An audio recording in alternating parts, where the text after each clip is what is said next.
देव सुद्धा बायकोचं ऐकतो बरं, देव सुद्धा बायकोचं ऐकतो. खेरडेकर, देव सुद्धा बायकोचं ऐकतो बरं. अजून एकदा सांगू काय, ऐकत जा. माणसं तरुण कोणी जमतय तरी म्हातार कोणी तर म्हातारी डोळ्यासमोर खपतच नाही. अख्ख्या गावाला गोड बोलतो पण म्हाताऱ्याने की नाचतच माणूस. आयुष्यभर तिला संसार सांभाळलाय. कशाला बायकोची कदर करत जा. काय लागतं दादा बायकोला? सासूनं बोलावं, सासऱ्यानं बोलावं, जावेनं बोलावं, नंद्यानं बोलावं, गावानं हिरवावं, अख्ख्या जगानं त्रास द्यावा. फक्त नवऱ्यानं म्हणावं नको काळजी करू, मी आहे तुझ्या पाठीशी. बाई सामर्थ्यानं सगळं सहन करते, सासरवास सुद्धा सांभाळते. फक्त नवरा पटल्यावर कशाला पटलं पाहिजे. खरं आहे की नाही बाबा? तुम्हीच सांगा बरं. नवरा चांगला पाहिजे, काय म्हणणं आहे तुमचं? बरोबर आहे की नाही? मा पाठीमागच्या बरोबर आहे की नाही गा? अगं माझं झालं नाही म्हणून तुम्हाला विचारलं. माझं झाल्यावर मला येईल लागतं. तर मला एक्सपिरियन्स न सांगा ग माय माऊल्या, आईसारखं सांगा. खरं कोण चांगला पाहिजे आयुष्यात? माऊली म्हणतात जरी सख्याचा जीवाला बाया सासरवासच आहे. प्रेम नवऱ्याचं भेटलं की बाई सासरवास सहन करते. तुका म्हणे सोपे आहे सर्व गुणी, शहाणा तो धनी. मालक शहाणा पाहिजे दादा, विनंती माझे मालक शहाणा पाहिजे. या विषयाकडं असंच मी म्हणलं एकदा बायकोचं कौतुक करत जा. महाराज कीर्तन नगर घरी गेला, नवऱ्याला म्हणलं बायकोला म्हणलं ताटवार. बायकोला ताट वाढलं, एक घास खाल्ला. बायकोला म्हणलं वा काय भाजी, वा वा एवढी वर्ष तुझ्यासोबत संसार केला, आज सारखी भाजी झाली नव्हती. वा वा वा काय भाजी केली, वा कुठे तुझा हात, वा काय भाजी केली, वा वा वा. हिनं दरवाजा लावून आणला केला मारून मारून मारून. नवरा म्हणला ताईकडे बी बोलवतो, हिच्याकडे बी बोलवतो. ताई म्हणली गोडवा म्हणून बोललो म्हणला. कशामुळे मारलं का म्हणला? म्हणजे आयुष्यभर तुमचा संसार या हातानं करून खाऊ घातला, कधी तक्रार केली ना. रोज तुमचं ढेरगं भरलं. एवढी वर्ष संसार केला, एका शब्दाने गोड बोललो ना. आज पहिल्यांदा शेजारनी चंद भाजी आणली.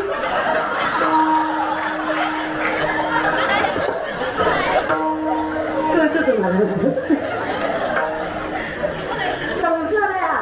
कसाही गेला तरी दुःखाचाच आहे. त्याला सुखाची करायची ताकद फक्त एकाच गोष्टीत आहे, अवघेचे त्रैलोक्य. फक्त एकच कारण आहे, चरणी जगन्नाथा अवघाची संसार. फक्त जाई नगे माय. हे केल्याशिवाय हे सुखाचं होणार. म्हणून पंढरी रामनाम चित्त समाधानीच आहे. पण रखमाई मातेला तुम्ही जाग्यावर आले का? रखमाई मातेला विठ्ठल म्हणले रखमा काय गोड दिसतस ग. कौतुक देवानं केलंय, अहंकार आल्याशिवाय राहणार आहे का? अहंकार आला रखमाई मातेला सौंदर्याचा. पण कौतुक कुणी केलंय? देवानं केलंय. अहंकार कसा? इथं चार माणसं जर म्हणली की नाही ताई काही चांगलं कीर्तन केलं, ताई पत्र्यावरच पत्र्यात सुद्धा नाही महाराज. पण ताईला कळलं पाहिजे आपल्याला फक्त कीर्तनच जमतं, आणि तेही देवाच्या त्या समस्या या सगळ्या गोष्टी आपल्याला जमत नाहीच आहेत की. जेवढं कळतंय तेवढं तरी सांभाळता यावं, अधिकार कळावा. त्याचे दास आहे ते आयुष्यभर लक्षात घ्यावं. आपल्यामुळे शरीर चालत नाही, त्याच्यामुळे अहम वैश्वानर भूत्वा प्राणिनाम देहम आश्रित प्राणापान समायुक्त पच्चामिन्यम चतुर्वेद. सूक्ष्मता लक्षात घ्या. अन्न पचवणारा सुद्धा विठ्ठल आहे. म्हणून जुन्या बायका स्वयंपाक करताना पहिला घास अग्नीला द्यायचा. खरं की नाही? येड्या नव्हत्या त्या. तुम्ही वेळचे आले, तुम्ही चपला घालून स्वयंपाक करीत. एक विनंती करते माय, घर हे देवळापेक्षा कमी नसतं. तुमच्यासाठी घर काय? देवळच आहे. काय पाहायला त्रास होत असेल वगैरे बाहेर वापरा ना. किचन, देवघर, हॉल इथे कधीच चप्पल वापरायची कधीच नाही. फार निगेटिव्हिटी पसरते या गोष्टीमुळे. आणि संसारातल्या छोट्या छोट्या गोष्टी या घरातली शांतता भंग करायला कारणीभूत असतात. विनंती आहे थोडं साखर आपल्या हातात आहे ना. तर one is an ideal manager, सगळ्यात मोठी व्यवस्थापक स्त्री आहे. आपल्या हातात आहे म्हणून सांगते मी आपल्याला. विनंती तशा तुम्ही गोड आहे, लय गोड आहे माहिती. खेड्याच्या आया तुम्ही तर लय गोड आहे. आई शपथ तुम्ही लय गोड आहे. तुमचं तोंड सोडलं ना तुम्ही लय गोड आहे. तोंडाचा सगळं प्रॉब्लेम आहे, बाकी आपण लय गोड आहे. त्या विषयाकडे गोडच राहतं. रखमाई मातेला अहंकार आला. रखमाई माता मनातल्या मनात म्हणल्या. कशा? मनातल्या मनात म्हणल्या मग दिसते चल सुंदर, नशीब आहे तुमचं, तुम्हाला भेटले. लय असतील तुम्हाला माझ्यासारखी हुडकून सापडणार नाही. कशा म्हणल्या मनातल्या? देव म्हणले तू ये बाबाला तुला दाखवतो. आता अहंकार गेला ना. आता पाडव्याच्या दिवशी परवा केला ओवाळायला रुक्मिणी माता गेल्या, पण गाभाऱ्यात देव सापडला. काय झालं? लाजले गे माया तक बना गो पाडू, आता बना गो पाडू, इकडे पाडी तिकडे, इकडे पाडी तिकडे, तुझे गो पाड.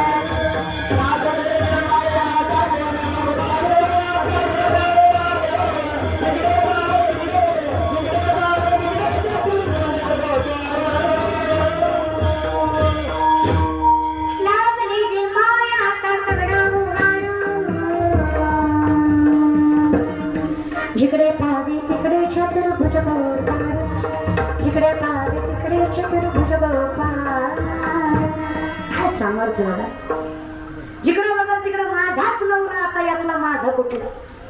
जिकडे बघाल तिकडे कोण होतं? विठ्ठलच होता. आता यातला नेमका खरा माझा नवरा कुठला? चिंता वाटायला लागली रखमाईला. डोळ्यातनं पाणी आलं. एकदा पांडुरंगाला म्हणल्या देवा एकदा इशारा करून सांगा तुम्ही कोण आहे. पुन्हा जिंदगीत म्हणणार नाही मी आहे म्हणून टिकले. फक्त एकदा सांगा. देव म्हणले बस तू. तुला पण म्हणलं होतं अहंकार करायला. देव काही सापडत बायकोला सापडत नाही. आपली काय गत आहे?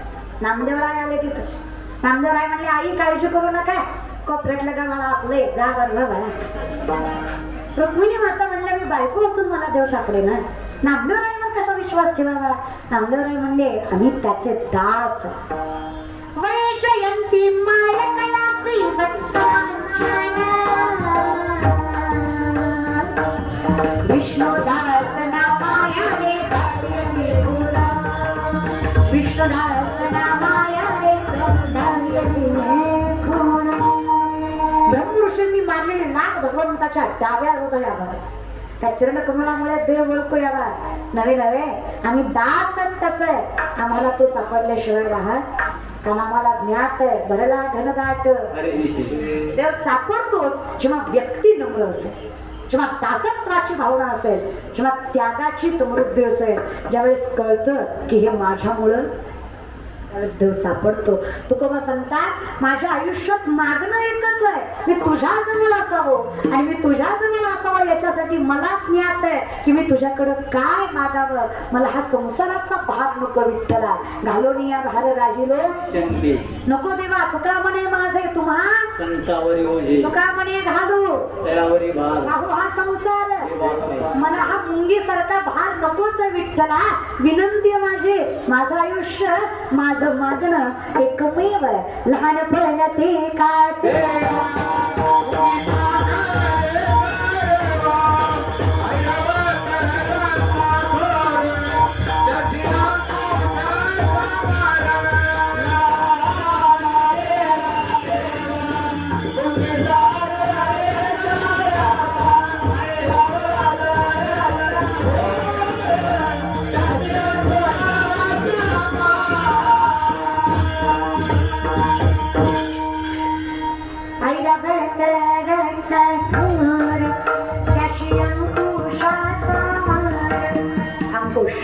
संयम, स्टेबिलिटी, स्थिरता. आयुष्यात जरा तरी सामर्थ्यवंत व्हायचं असेल ना, वेळ द्यावा लागतो. घाई काढून चालत नाही. आमच्या आजच्या पिढीला वाटतं देव म्हणजे पिझ्झा आहे, ऑर्डर केला की अर्धा तासात भेटला पाहिजे. असं नाही होत रे. वेळ लागतो की. प्रत्येक गोष्ट इन्स्टंटली मिळत असते. हा एक पोरगा माझ्याकडे आला, म्हणला ताई मी झाड लावलंय. म्हणलं वा. म्हणलं रोज पाणी घालतो, वेळेवर खत घालतो, झाड वाढत नाही. म्हणलं दाद्या पाणी घालतो, वेळेवर खत घालतो, झाड वाढलं पाहिजे. बघा ना म्हणलं ताई रोज पाणी घालतो, वेळेवर खत घालतो, रोज उपटून बघतो किती वाढले तरी वाढत नाही. काय ते वाढणार आहे का दादा? तर मंडळी लक्षात घ्या, घाई करू नका. कधी कधी माघार घ्यावी. तह झालाच आहे पुरंदराचा. किल्ले द्यावेच लागले. लक्षात घेत जा. सारखं घाई घाई करून इन्स्टंट नाही मिळणार आहे.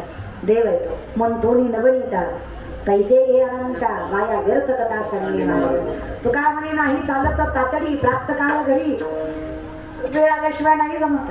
परिपक्वता लागतेच, नाही तर काय सामर्थ्य मिळणार? त्यागाशिवाय नाही चालत आहे. अख्खं आयुष्य दुःखात गेलं संतांचं, म्हणून आज अख्खं विश्व त्यांच्या चरणावर मस्तक ठेवतं. ह्या त्यागाचं फळ आहे ज्ञानेश्वरी, या त्यागाचं फळ आहे गाथा, जे तुम्हाला मला भेटलंय.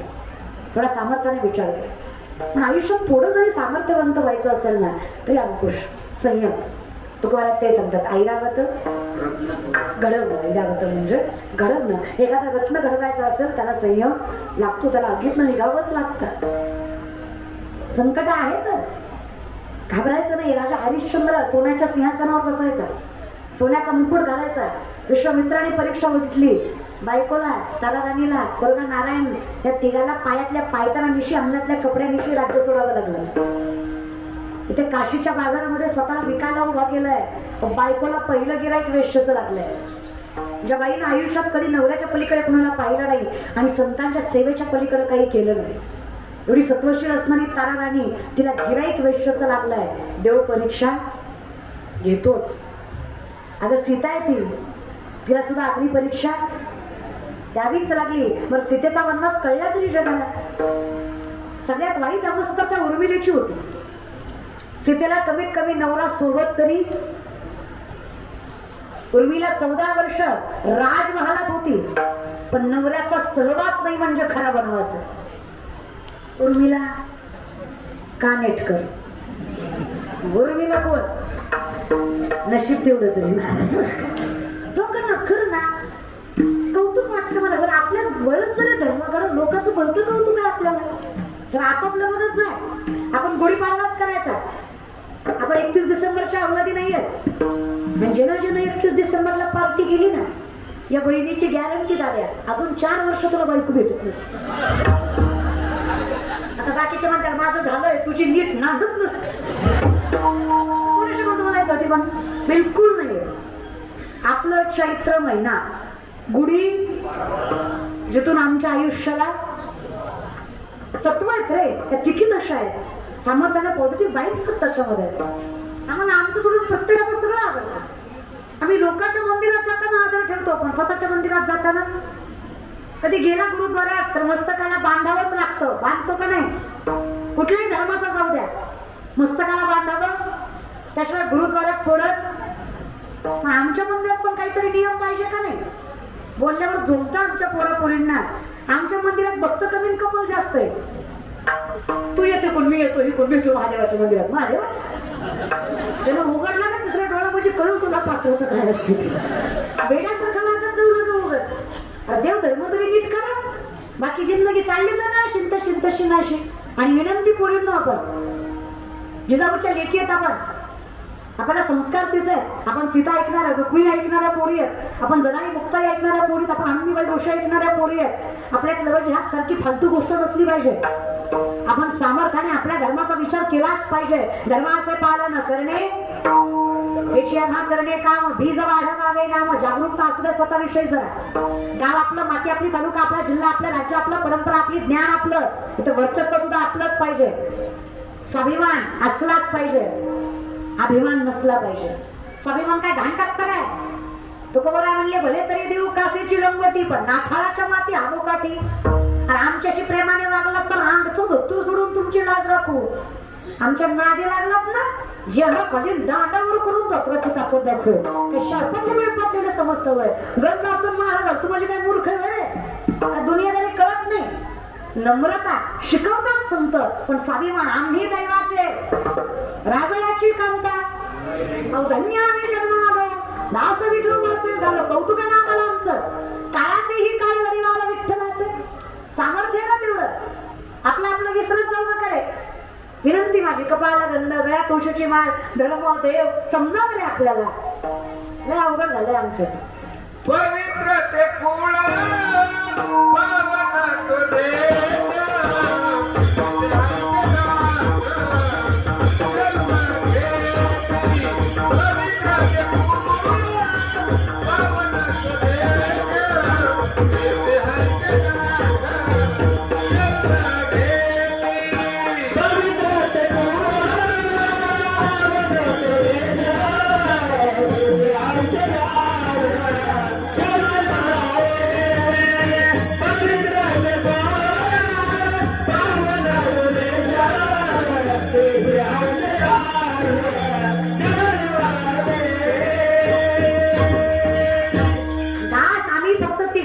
मायबाप देव आणि संत याच्या पलीकडे कुणाच्या चरणावर मस्तक ठेवणार? नामदेवराय म्हणले कटेवरी कर नाही जा देवाचे न घे मी तयाचे दर्शन. इष्ट आहे ना? अरे 56 लाख कोटीचं फक्त शंभूराजांना मुघल देत होते. किती आकडा आहे का? आकडा येईल, कळलं त्यालाच कळलं. 56 लाख कोटीचं फक्त शंभूराजांना मुघल देत होते. 14 मेला जन्मलेलं स्वराज्याचं सगळ्यात मोठं वैभव.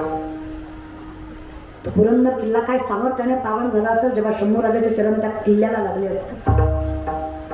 आयुष्यभर रखरखत्या उन्हासारखं आयुष्य गेलं. जन्मताच काही कालाने माईचं निधन झालं.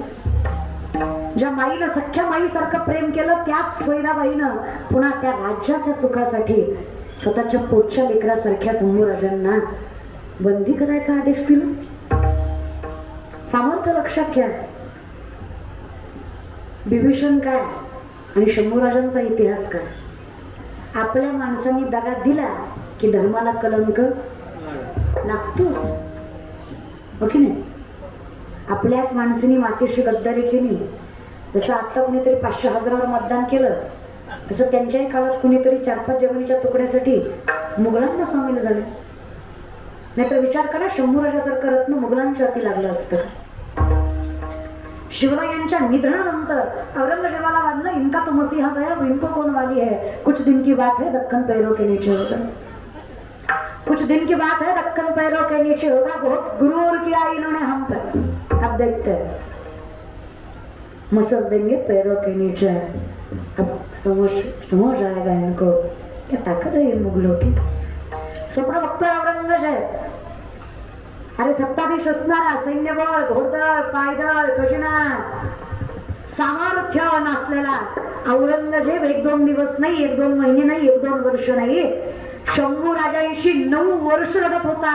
पण या 9 वर्षात एकही गड किल्ला मुघलांच्या हाती माझ्या शंभूराजाने लागू दिला नाही. हे सामर्थ्य त्यांच्याकडे. किती वर्ष? 9 वर्ष लढत होता. किती गड किल्ला? एकही नाही. मुघलांच्या आधी एकही गड किल्ला लागू दिला नाही. ते राजे मुघलांच्या हाती लागले असते का? लक्षात घ्या, जे आपण आज वागतोय ना ते कुणीतरी तेव्हा वागलं होतं. जे आम्ही आज घाण टाकतो ना आमचा स्वाभिमान, तेव्हा कुणीतरी केलं होतं. माझ्या माऊलींच्या समाधीच्या शेजारी आजही साक्षीला इथे तुळापूर संगमाच्या ठिकाणी बांधलेले माझे राजे, तुळापूर तीर्थक्षेत्रावर साखर दंडाने बांधलेला माझा राजा. झाडच्या साली काढतात तशा अंगाच्या साली काढल्या, रक्ताच्या डोहाच्या डोहांगावरनं वाहताय. ज्यानं मारावं त्याच्या डोळ्यात पाणी यावं, अंगावर शहारा उमटावा. अरे आसमानी भरलेला शरीर औरंगजेबाकडे जाऊन सांगताय चहापणा माफ करणं, चहापणा माफ करना, छोटी मुंह बड़ी बात कर दूंगा. चहापणा माफ करना, छोटी मुंह बड़ी बात कर दूंगा. इतने राजे देखे, इतने महाराजे देखे, इतने वीर देखे, इतने शूरवीर देखे, इतने सुरवे देखे ही ना कौन है, लेकिन जवान देता है ये आदमी.